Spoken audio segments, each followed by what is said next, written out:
Hey guys, hello everyone. Welcome back. It's been a while uh, since I've last uploaded a video. So first of all, I wanted to apologize for everyone for this. The last couple of weeks were terribly busy for me in terms of work and other life activities. So really wanted to apologize, but I have some very cool game to show you as a compensation. The amazing thing about this game is two things. First of all, that it was played in a Blitz game. So a couple of about a week ago, I played in a Blitz tournament um, in Israel, one of the annual Blitz tournaments we have here in one of the chess clubs. And at the last round, I had to win with the black pieces against some very solid 2400 player, and I kind of came to the game with very aggressive intentions, and after the opening, actually the position was slightly symmetrical. I was thinking that the game will maybe be very solid, steer up into some kind of a draw, but I couldn't be more wrong. This game turned out to be perhaps one of the most beautiful Blitz games I personally ever played. So this is the position. So we are joining the game at move number 11. Black just played the move long castle. The threat is bishop d3, check, picking up the pawn on e4. So white played a very sensible move, bishop f1, trying to exchange the light squared bishops. Once again, the position is fairly symmetrical. Nothing too dramatic happened yet. At this point, I decided that if I just exchange the bishops, I will only help white to slightly relieve himself from my pressure. So I decided to keep the bishops on the board, playing bishop b7, eyeballing this pawn on e4 with my bishop, and keeping some options, for example, to play knight b4 check. So if I will just play some random move, if white just plays a move like bishop e3, which seems normal, developing move, now I can actually play knight b4 check, pawn takes b4, bishop takes e4 check, and I basically win my knight back with interest. This is obviously quite cooperative, so white played a sensible move. He just came back to g2. Thinking that if black will now just play the same move knight before, now the knight is protected by the bishop. And once again, this is a blitz game, and I was starting to think about my next move, because originally my intention was just to develop my pieces, moves like bishop e7 and so on, but I felt like if I do nothing special, white will gradually develop his bishop, challenge maybe my rook on the d file, many pieces will be traded off, and the game is very unlikely to get anywhere. And once again, I had to win, and suddenly I spotted this very crazy option. At first I thought this is just some nonsense move, but the more I thought about it, the more interesting it became. So the time control was 4+2, but out of my 4 minutes, I spent maybe 1 or 1.5 minutes, which is a huge percentage of the time available in this kind of game, calculating the consequences of this move, knight before check, the move we have just seen one move ago. But this is now much more tricky because his knight on f3 is already protected, but I have another point in mind. So white must take the knight, otherwise I will just pick up the pawn on e4 for nothing. Pawn takes b4, bishop e4 check. Now, funny as it is, it turned out that even without the queens of the on the board, by the way, the queens got exchanged on a very early stage of this game, and it would seem like the game would be very calm. But now white has only two legal moves, king c3 or king b3. All other squares are being covered. If white goes king b3, the simplest for me is just to take on f3, and after rook d3 check, thanks to the fork, I just get back the material, keeping myself an extra pawn. This is very convenient. The big question is what happens after king c3. with the point that if black checks on d3 like before, white has this move king c4. Looks like the white king is very much endangered, but once again, queens are off the board, and it's not like black is having a lot of attacking pieces here. It's not so obvious how to checkmate the white king, even though he is on c4. So my point was actually to keep harassing the white king, to take on b4. This is what I played. C takes b4 check. Once again, if the king goes to b3, it's the same story of rook d3 check, or bishop f3 first, I'm sorry.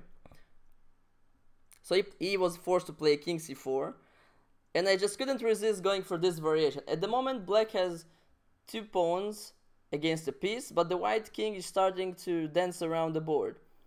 Bishop d5 check is a very important move, forcing the white king to go to b5. As the move king d3, black can just capture on f3, winning a lot of material. So king b5. So from its initial square on e1, the white king did its move number 17, and the white king already did this kind of tour around the board to reach the b5 square. But once again, the king with the queens on the board, this kind of position would be just immediately lost for white. But there are very few pieces left on the board, so it's not entirely clear how to checkmate the white king. So having no obvious checks here, I decided to play king b7, sensible move, controlling this a6 square, perhaps preparing the move a6 check, and keeping the attack against the white king. And now came a very critical point in this game. It's white to move, and his king is obviously on b5, and white has also no development almost, so the big question is how to proceed. And here my opponent made perhaps his most critical mistake in this game. He made the move actually I thought was also the only move, but we were both wrong. His idea was right, he just made it in the he made the right idea in the wrong execution. So he played the move knight h4. The idea is correct, to exchange this light squared bishop, which is potentially a very important piece in my attack because he is controlling some squares for the king and he's having some potential to check the white king. But as the engine suggested after the game, much stronger was the move knight e1. The same idea to exchange the bishops, but we will see later on why the move knight e1 is much stronger. At the moment, let's keep it like this. Knight to h4. And now, a key move for me is to play this little move bishop e7, hitting the knight on h4. And now comes really the big issue about the move knight h4. The knight on h4 is badly placed on the rim, and it's being it's basically hanging. Now I'm threatening to take on h4 and to win material by this. If the knight was on e1 and I would play now bishop e7, there would be no threat of bishop takes h4, so white would have an extra tempo to try and save his king. For example, he could try running with his king towards some safer squares.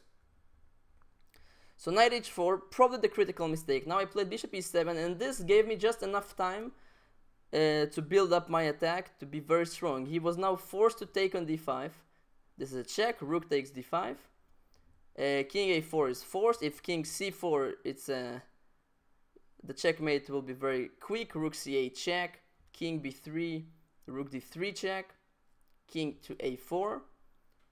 And now almost every move wins here, but perhaps the most precise is to go king a6, threatening b5 checkmate, and this is just inevitable. So he played king a4, and once again the king looks in an extremely suspicious position, but there is no forced way to checkmate. I need to be very patient here, so I decided before anything else I have to develop my last piece into the game, rook c8. This is also a very important move in terms of cutting off the white king, because now if he tries to escape, he doesn't have this option to go to c2, so I can just force him to go back on a4. He played his only move, basically, pawn to a3. the point is to now create a square for the king to escape when I'm starting to check him.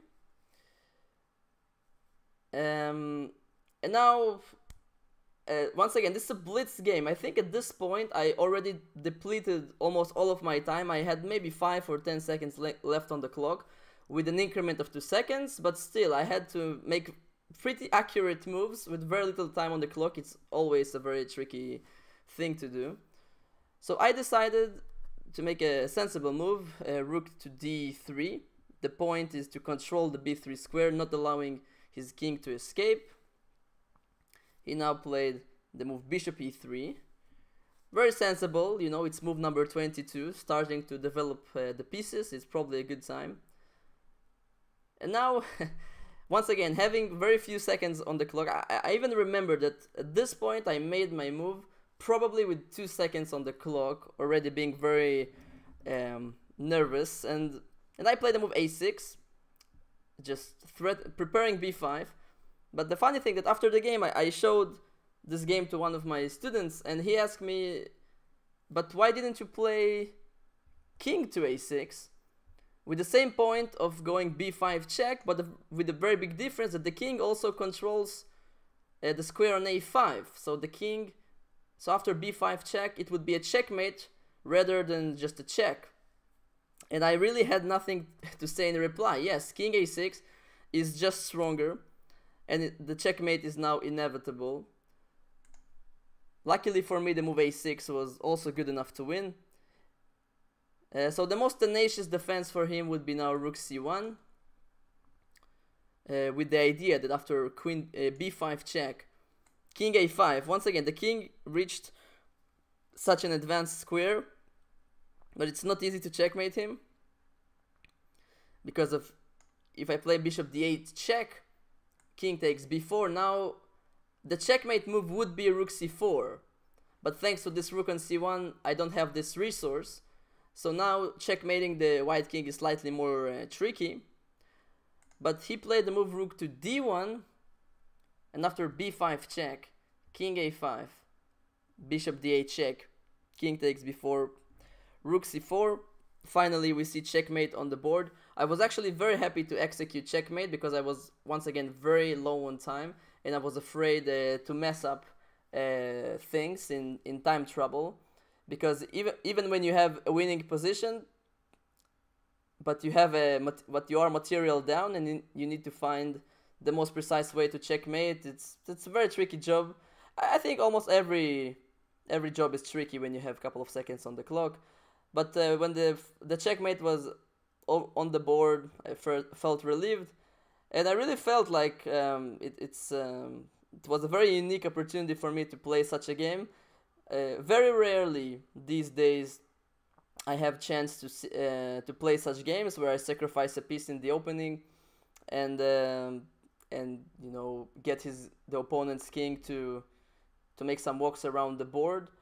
Especially what is surprising, White did not make any apparent mistakes or such big mistakes in the opening that would allow such a move.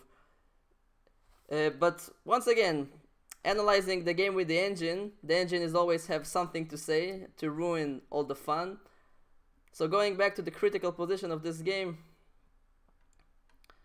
this one, the engine says after 91 the correct move from White, the position is equal. He says that the best thing that Black can do here is just to play some positional moves, just develop the bishop, and basically to play the position with a piece versus 2 pawns, with me having some attack, but there is nothing concrete according to the engine. So who knows what would happen if he would play the correct move, but still a very fun game. At that tournament I ended up taking shared 3rd place with some 4 or 5 other players. It was a fairly good tournament, had a lot of fun. So once again guys, wanted to thank you for watching, wanted to apologize for not uploading for a long time. Also I have some cool update. So in about 2 weeks from now I'm going to to visit the football World Cup in Moscow. I have tickets for the half final game, and I would like to know, what do you guys think? Which team would win the World Cup, and what two teams are likely to reach the half finals? Because I'm already very eager to see kind of the teams that will arrive there, but would be interesting to know your opinion. So once again, thank you very much, guys, and I will see you next time. See you.